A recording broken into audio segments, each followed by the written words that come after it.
किसी धोबी की वजह से नहीं बल्कि श्री राम ने अपने एक दोस्त की वजह से सीता का त्याग किया था। हैरान रह गए ना आप? श्री राम का वो दोस्त कौन था और उसने ऐसा क्या कह दिया कि राम को अपनी प्रिय पत्नी सीता जी का त्याग करना पड़ा? ये हम आपको थोड़ी देर में बताएंगे, लेकिन आज द कर्मा चैनल आपको श्री राम के दोस्तों से मिलवाने जा रहा है। वो दोस्त जिनके लिए राम कुछ भी कर गुजरने के लिए तैयार रहते थे। तो चलिए द कर्मा चैनल को आप जल्दी से सब्सक्राइब कर लीजिए और अगर आपको हमारा ये वीडियो पसंद आए तो इसे लाइक करना तो बिल्कुल भी मत भूलिएगा। आपने श्री राम के दो दोस्तों सुग्रीव और विभीषण के बारे में तो जरूर सुना होगा, लेकिन बचपन से ही श्री राम के अनेक मित्र थे। इनमें दो मित्र सबसे प्रमुख थे।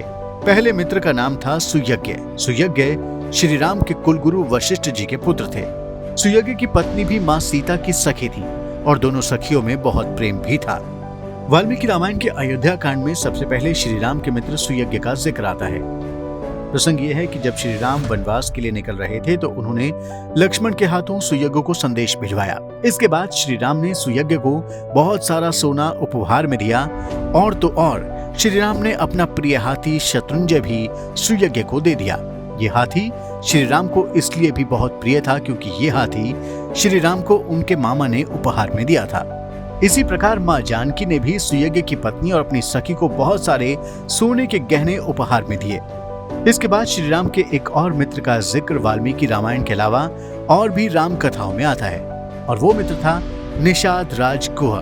जहाँ सुयज्ञ ब्राह्मण थे वहीं निषाद निम्न जाति से आते थे, लेकिन श्री राम को तो सभी जातियों और वर्णों के लोगों से एक समान प्रेम था। फिर निषाद राज गुह तो उनके प्रिय मित्र थे। आजकल ये कहा जाता है कि प्राचीन काल में शूद्रों को शस्त्र शिक्षा नहीं दी जाती थी, तो हम आपको बता दें कि निषाद राज गुह और श्री राम दोनों ने एक ही साथ गुरु वशिष्ठ के गुरुकुल में अस्त्र शस्त्र की शिक्षा ली थी।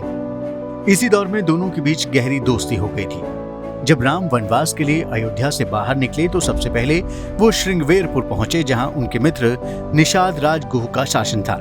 गुह और राम की दोस्ती इतनी गहरी थी तो गुह ने उन्हें अपना राज्य ही समर्पित कर दिया, लेकिन राम तो वनवास की प्रतिज्ञा ले चुके थे, इसलिए उन्होंने अपने दोस्त का राज्य लेने से इनकार कर दिया। लेकिन दोनों की दोस्ती इतिहास में अमर हो गई। अब हम बात करते हैं वानर राज सुग्रीव की। वीर हनुमान जी ने सुग्रीव और श्री राम की दोस्ती करवाई थी और दोनों ने अग्नि को साक्षी मानकर एक दूसरे का सहयोग करने की शपथ ली थी। श्री राम अपने मित्र की कितनी परवाह करते थे, ये बात इसी से सिद्ध हो जाती है कि श्री राम ने सुग्रीव की पत्नी की इज्जत बचाने के लिए बाली का वध भी कर दिया। श्री राम ने बाली का छिप कर वध किया था, जिसकी वजह से उन पर आज भी लांछन लगाया जाता है। लेकिन श्री राम ने अपने इस दोस्त के लिए ये भी स्वीकार किया, क्योंकि बाली ने सुग्रीव की पत्नी रूमा के साथ बलात्कार किया था और उसे जबरन वो अपने पास रखता था। श्री राम की दोस्ती को निभाने के किस्से अब तक लंका में भी पहुंच चुके थे। जब लंपट रावण ने विभीषण को लात मारकर लंका से बाहर कर दिया तो विभीषण ने श्री राम की ही शरण ली, लेकिन श्री राम ने विभीषण को न केवल अपना दोस्त बनाया बल्कि लंका जीतने के बाद लंका का राजा भी बना दिया। अब जब श्री राम वापस अयोध्या लौटे तो उस वक्त भी उनके कई मित्र थे जो रोज दरबार में उनके साथ हंसी मजाक करते रहते थे। इन दोस्तों के नाम वाल्मीकि रामायण के उत्तरकांड के श्लोक में दिए गए हैं। तत्रोपविष्टं राजानम् उपासन्ते विचक्षणा कथानां बहुरूपाणां हास्यकारा समन्ततः विजयो मधुमत्तश्च काश्यपो मंगलः कुलः सुराजिः कालियो भद्रो दंतवक्त्रः सुमागधः। वाल्मीकि जी यहाँ बता रहे हैं कि श्री राम के पास अनेक प्रकार की कथाएं कहने में कुशल हास्य विनोद करने वाले सखा सब ओर से उन्हें घेर कर बैठते थे। इन सखाओं के नाम इस प्रकार थे: विजय, मधुमत्त, मंगल, कुल, सुराजी, कालिय, भद्र, दंतवक्त्र और सुमागध। इन्हीं दोस्तों में से एक दोस्त भद्र भी था, जिससे श्री राम ने ये पूछा था कि मित्र बताओ, मेरे सीता, भरत, लक्ष्मण और कैकेयी के विषय में राज्य की प्रजा के बीच क्या बातें होती हैं? तब इसी दोस्त भद्र ने यह खुलासा करते हुए कहा था कि राज्य में सीता जी को लेकर कई बुरी बातें कही जा रही हैं। हत्वा च रावणं संख्ये सीतामाहृत्य राघवः अमर्षं पृष्ठतः कृत्वा स्ववेश्म पुनरानयत्। यहाँ श्री राम के दोस्त भद्र कह रहे हैं कि जनता को ये बात खटक रही है कि युद्ध में रावण को मारकर श्री राम सीता को अपने घर ले आए, लेकिन क्या उन्हें सीता के चरित्र को लेकर कोई संदेह नहीं होता।